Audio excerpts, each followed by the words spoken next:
Écoute bien. Ce que tu vas entendre maintenant n'est pas un hasard. Si tes yeux sont tombés sur cette vidéo, c'est que le ciel veut te parler directement.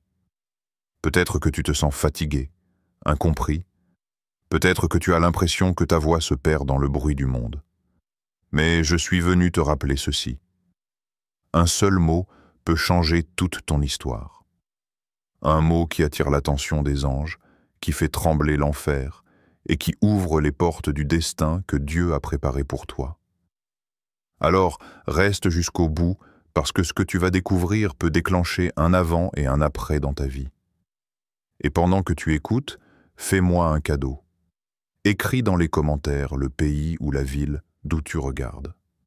J'aimerais voir où Dieu est en train de rassembler ses élus à travers le monde. Et surtout, abonne-toi dès maintenant, parce que ce que le ciel prépare pour la suite, tu ne voudras pas le manquer. Le pouvoir des mots. Il y a des paroles qui passent inaperçues dans une conversation, des phrases lancées au hasard, comme des cailloux jetés dans un fleuve. Elles disparaissent, avalées par le courant du quotidien. Mais il existe aussi des mots qui ne s'éteignent pas, des mots qui vibrent au-delà de l'instant, des mots qui résonnent jusque dans l'invisible. Et ces mots-là, quand ils franchissent nos lèvres, déclenchent des réalités qu'on ne soupçonne pas. As-tu déjà pensé que chaque mot que tu prononces est une semence? Une semence invisible, mais vivante. Dans le monde spirituel, rien n'est neutre. Chaque parole est comme une graine qui tombe dans un sol. Certaines meurent rapidement, d'autres s'enracinent, et certaines encore déclenchent une récolte inattendue. Ce que tu considères comme une simple phrase peut devenir une clé qui ouvre des portes ou un feu qui consume les ténèbres. Il y a des mots qui agitent l'ennemi. Parfois, sans le savoir, une seule phrase de foi brise des mois de stratégie diabolique. Tu crois parler simplement, mais dans le royaume spirituel, une armée est déjà en train de trembler. Et à l'inverse, il y a des mots qui éteignent les flammes de l'espérance, des mots qui font taire la voix des anges et qui renforcent les chaînes de la peur. Le monde invisible réagit aux mots. Pense à ces instants où, au milieu de la peur, une personne ose dire « Je crois encore ». C'est ces trois mots, si courts, secouent les fondations de l'enfer. Car le langage du ciel n'est pas fait de discours compliqués. Il se résume à des déclarations simples, mais chargées de foi. Et souvent, le mot le plus puissant, le plus explosif, c'est ce « oui » dit à Dieu, parfois murmuré dans les larmes, parfois crié au milieu du chaos. Mais avant de parler du « oui », arrêtons-nous sur ce principe. Les mots transportent des mondes. Dans le livre de la Genèse, le Créateur n'a pas façonné la lumière avec des mains, il a parlé. Que la lumière soit. Et la lumière a jailli. La création entière est née d'une parole. Ce qui veut dire que chaque mot humain, parce qu'il porte encore l'empreinte de cette image divine, contient une charge spirituelle. Nous avons hérité d'une autorité dans notre langage. Quand tu dis « je ne peux pas », tu n'exprimes pas seulement un doute, tu invites une atmosphère d'impuissance. Quand tu déclares « je vais avancer », même si tes jambes tremblent, tu invites la force du ciel à se manifester. Voilà pourquoi les mots ordinaires deviennent extraordinaires quand ils s'alignent avec la volonté de Dieu. Il y a un mystère que peu comprennent, les mots ne meurent pas. Même après avoir été prononcés, ils flottent encore dans l'air spirituel. Ils s'accrochent à l'atmosphère, ils nourrissent soit la lumière, soit l'obscurité. Certaines personnes vivent encore sous l'écho de paroles négatives qu'on leur a dites il y a des années. Mais de la même manière, un seul mot de foi peut effacer des décennies de mensonges. Imagine une salle remplie de voix. Certaines hurlent la peur, d'autres murmurent le désespoir. Mais au milieu de ce brouhaha, une seule voix s'élève et dit « Dieu, je crois ». À ce moment précis, Le ciel se tait pour écouter. Parce qu'il n'y a rien de plus puissant qu'un cœur fragile qui ose déclarer sa confiance. Et toi, peut-être que tu as l'impression que tes paroles n'ont aucun poids. Tu penses que ta voix se perd dans le vent. Mais si je te disais que dans l'invisible, chacune de tes déclarations est enregistrée, que des armées d'anges se déplacent quand tu ouvres la bouche pour proclamer la foi, que des chaînes tombent simplement parce qu'un mot est sorti de ton esprit aligné avec Dieu. Les prophètes de l'Ancien Testament ne portaient pas des épées. Ils portaient en des paroles. Une seule phrase pouvait faire trembler un roi, renverser une nation ou déclencher une saison de pluie après des années de sécheresse. Leur force n'était pas dans leur stature, mais dans leur voix. Et cette même puissance n'a pas disparu. Elle est encore vivante dans ceux qui osent parler aujourd'hui. Le monde essaie de nous convaincre que les mots n'ont pas d'importance, que tout n'est que discours passager. Mais le royaume de Dieu ne fonctionne pas ainsi. Dans ce royaume, chaque mot devient une semence, chaque phrase une construction, chaque déclaration une arme. Et cette arme, elle est entre tes lèvres. C'est pourquoi tu dois regarder tes propres paroles différemment. Elles ne sont pas banales, elles ne sont pas faibles. Elles sont une invitation, soit au chaos, soit à l'ordre divin. Quand tu comprends cela, tu réalises que tu n'as jamais été sans pouvoir. Même dans ta faiblesse, tes mots peuvent libérer la puissance du ciel. 2. Le oui comme arme spirituelle. Il y a des armes visibles, les épées, les boucliers, les fusils, les chars. Le monde connaît ces armes, le monde les respecte. Mais il existe une arme invisible, une arme céleste, que l'enfer déteste et que le ciel honore. Cette arme ne se trouve pas dans une armurerie, elle se trouve dans ta bouche. C'est ce mot court, simple mais redoutable. Oui. Un oui n'a rien d'impressionnant pour l'oreille humaine. 2 lettres, 3 sons. Mais dans l'esprit, il a le poids d'un tonnerre. C'est un signal que tu abandonnes ton plan pour entrer dans celui de Dieu. C'est la clé qui ouvre une porte que personne ne peut fermer. C'est le coup de feu qui déclenche une course dans l'invisible. 10 oui et observe. Le ciel se penche, les anges s'alignent, les stratégies divines se mettent en marche.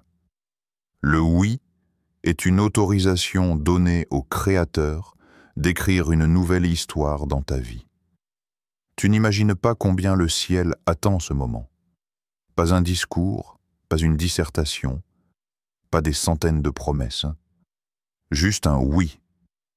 Ce mot devient une arme parce qu'il attaque directement la racine de la rébellion. Depuis le commencement, le problème de l'humanité n'a pas été un manque de talent, ni un manque d'intelligence.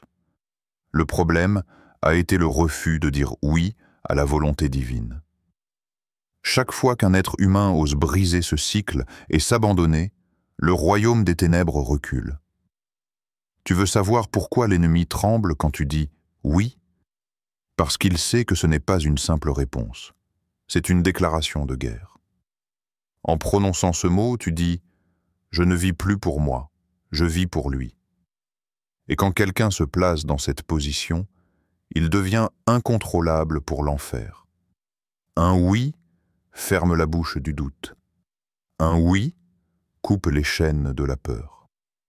Un oui ouvre la cage des opportunités divines. Ce mot n'est pas neutre. Il libère une énergie spirituelle qui ne peut pas être arrêtée. Imagine, tu es au bord d'un précipice. Tout en toi crie « Reste où tu es, ne bouge pas, reste en sécurité ». Mais ton esprit entend la voix de Dieu. Avance. À ce moment-là, ton oui devient le pas qui déclenche le miracle. Ton oui transforme le vide en chemin, la mer en passage, le désert en jardin. Ne sous-estime pas ce mot.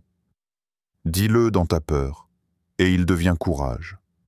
Dis-le dans tes larmes, et il devient consolation. Dis-le dans ta faiblesse, et il devient force. Tu n'as pas besoin d'être parfait pour le prononcer, tu as seulement besoin d'être vrai. Le ciel ne répond pas à la performance, il répond à la sincérité. Le « oui » est une arme parce qu'il renverse les équations humaines. Le monde dit « sois prêt avant de t'engager ». Dieu dit « engage-toi et je te rendrai prêt ». Le monde dit « assure-toi que tout est clair avant de bouger ». Dieu dit « bouge et je te donnerai la clarté ». Le « oui » fait exploser la logique humaine pour laisser entrer la logique du royaume. Et ce mot est dangereux, parce qu'il détruit ton contrôle. Oui, il y a un prix. Oui, cela signifie que tu renonces à tes calculs. Oui, cela signifie que tu abandonnes tes sécurités. Mais en réalité, ce que tu perds est minuscule comparé à ce que tu gagnes. Tu perds une illusion de contrôle pour recevoir la vraie puissance du ciel. Ne pense pas que ton « oui » est trop petit. Même tremblant, même hésitant, même chuchoté, il reste une bombe spirituelle. Quand un cœur sincère dit « oui », l'enfer recule. Quand un cœur sincère dit « oui », des générations futures en récoltent les fruits. Quand un cœur sincère dit « oui », Dieu trouve un terrain fertile pour déverser son ciel. Regarde l'histoire. Chaque transformation radicale a commencé par un « oui ». Pas un contrat, pas une explication, pas une liste de conditions, un simple « oui ». C'est pourquoi ce mot est une arme. Il ne convainc pas seulement Dieu, il écrase les arguments de l'ennemi. Alors retiens ceci. Chaque fois que tu oses prononcer ce mot, tu n'es pas en train de réciter une syllabe. Tu es en train de brandir une épée invisible, une épée qui perce les ténèbres, une épée qui déchire les mensonges, une épée qui ouvre le ciel au-dessus de ta vie. 3. Témoignage biblique du oui. Imagine une jeune fille dans une petite ville ignorée du monde. Elle n'a pas de titre, pas de richesse, pas d'influence. Son quotidien est simple, presque banal. Et soudain, devras abandonner une habitude que tu devras laisser tomber, un rêve que tu devras sacrifier. Et oui, parfois, ton oui peut même te coûter les applaudissements des gens que tu admires. Personne ne te le dit clairement, mais je vais le dire. Obéir à Dieu, c'est souvent perdre avant de gagner. C'est voir des portes se fermer avant d'en voir d'autres s'ouvrir. C'est marcher dans une vallée avant de trouver la montagne. Ce n'est pas instantané, ce n'est pas facile. Mais c'est réel. Tu verras des gens s'éloigner. Tu verras des opportunités disparaître. Tu verras des choses que tu pensais acquises s'effondrer. Et à ce moment-là, tout en toi voudra reculer. Tout en toi dira « c'est trop, je ne peux pas payer ce prix ». Mais c'est là que tu dois te souvenir. Ce que tu perds dans le naturel, Dieu le multiplie dans le spirituel. Ton confort n'est pas ton héritage. Ton confort ne construira pas ta destinée. Mais ton « oui », même douloureux, même coûteux, t'ouvre à des choses que l'argent, la popularité, les relations humaines ne pourront jamais acheter. Je sais que tu aimerais que je dise que tout devient plus facile après ton « oui ». Mais non. Parfois, ça devient plus difficile. Parfois, l'opposition se lève. Parfois, l'ennemi frappe plus fort. Mais c'est le signe que ton « oui » a du poids. Parce que si ton obéissance n'avait aucune puissance, personne ne s'y opposerait. Écoute bien. Le ciel ne cherche pas des gens parfaits, mais des gens prêts à payer le prix. Abraham a quitté tout ce qu'il connaissait. Pierre a laissé ses filets. Paul a laissé sa gloire religieuse. Chacun a perdu quelque chose. Mais ce qu'ils ont gagné, c'était infiniment plus grand. Et c'est ça le mystère du royaume. Ce que tu abandonnes, Dieu le transforme. Ce que tu laisses tomber, il le sanctifie. Ce que tu sacrifies, il le multiplie. Le monde appelle ça une perte. Le ciel appelle ça un échange. Alors oui, dire oui à Dieu peut te coûter des nuits blanches, des incompréhensions, des sacrifices que personne ne verra.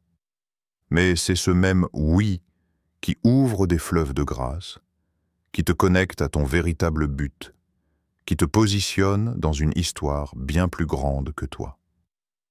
5. Le combat autour du oui.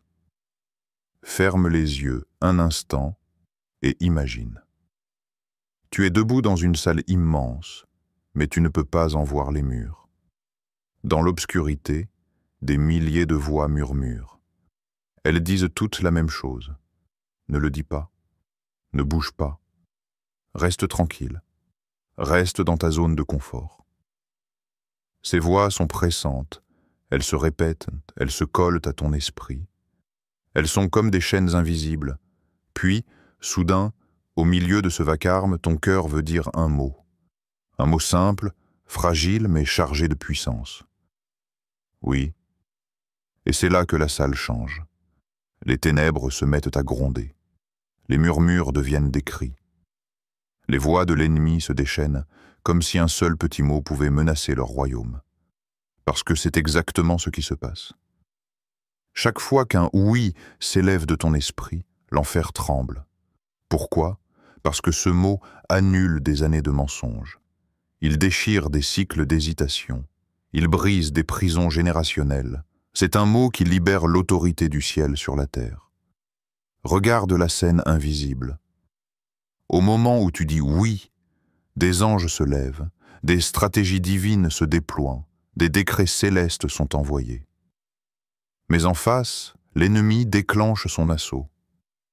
Il lâche ses armes habituelles, le doute comme une flèche empoisonnée, la peur comme une chaîne qui serre, la distraction comme une fumée épaisse qui trouble la vision.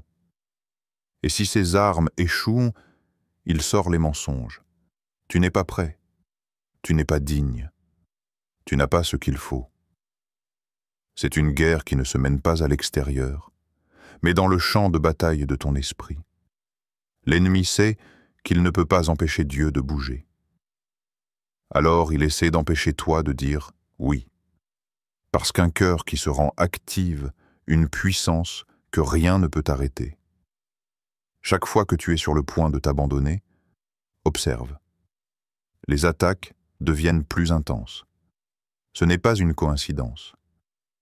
Si tu ressens cette résistance, c'est le signe que ton « oui » est dangereux. L'enfer ne gaspille pas ses forces contre un mot vide, mais un mot sincère, un mot qui vient du cœur. C'est une menace pour son royaume. Pense à ce que l'ennemi craint. Il n'a pas peur de tes habitudes religieuses, ni de tes routines. Il ne tremble pas parce que tu as entendu un sermon ou que tu as mémorisé un verset. Ce qui l'effraie, c'est quand tu choisis dans ta faiblesse même de dire à Dieu « je m'abandonne ». Parce que ce mot déclenche des choses qu'aucune puissance des ténèbres ne peut stopper. Dans cette guerre, ton « oui » est comme un drapeau planté en territoire ennemi. Il proclame « cet espace appartient maintenant à Dieu ». Tes finances, ton foyer, ta famille, ton avenir, tout ce que tu confies par ce mot devient un champ où le ciel peut régner. Et chaque fois que tu dis « oui », tu réduis l'espace de l'adversaire. Regarde encore la scène. Au moment où tu prononces ton « oui », les chaînes tombent, des portes s'ouvrent, les forteresses de peur s'effritent, mais tu ne vois pas tout ça à l'œil nu. C'est pourquoi tu crois que ton mot est insignifiant. Mais si tes yeux pouvaient s'ouvrir, tu verrais que chaque « oui » fait trembler des armées entières. Voilà pourquoi l'ennemi se bat si violemment contre ton abandon. Voilà pourquoi il envoie des distractions à la dernière seconde, des tentations au moment décisif, des mensonges au moment où tu veux obéir. Il sait que ton « oui » n'est pas juste un mot. Il sait que ton « oui » est une arme nucléaire spirituelle. Alors, comprends ceci. Si tu sens la guerre autour de toi, ce n'est pas parce que tu es faible, c'est parce que ton « oui » est redoutable. Chaque fois que tu dis ce mot, tu n'es pas seulement en train de répondre à Dieu. Tu es en train de détruire l'agenda de l'ennemi. Tu as entendu? Ce mot simple, fragile mais puissant, c'est la clé que le ciel attend de toi. Et si ton cœur bat un peu plus fort en ce moment, si quelque chose en toi reconnaît que ce message t'était destiné, ne laisse pas passer l'instant. Dis-le maintenant, là où tu es, oui Seigneur. Parce qu'à partir de ce moment, rien ne sera plus pareil. Et si ce message a résonné dans ton âme, fais-le savoir dans les commentaires. Partage ton « oui » avec nous, pour que d'autres soient encouragés par ta foi. Abonne-toi pour rester connecté à ce mouvement de lumière qui traverse la Terre, et ensemble, portons cette voix plus loin que jamais. Le ciel cherche encore des cœurs prêts à s'abandonner. Et peut-être que le prochain, c'est toi.